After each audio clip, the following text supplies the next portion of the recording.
You know, I think steering is one of the things we take for granted in our vehicles. So what are some of the things we should know about taking better care of our steering system?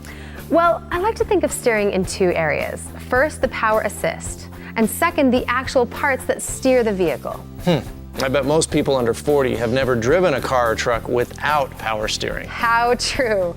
Most vehicles today have a hydraulic power steering pump that provides boost to help you steer. The pump is usually driven by the serpentine belt, but some newer vehicles have an electric pump. Don't some vehicles even have an electric motor that directly powers the steering? You got it. Now, the important thing to keep in mind is that these pumps and motors will eventually wear out, and the hoses will start to leak. We can postpone that day by having a power steering service from time to time. Your auto center will drain the old fluid and replace it with fresh fluid. This removes water and contaminants that can corrode power steering parts. Ask your service advisor for the recommended change interval.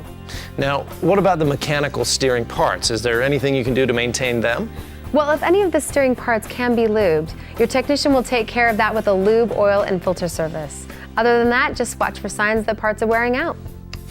Things like loose steering and uneven tire wear, right? Exactly. Worn parts can be replaced to get you back on the road.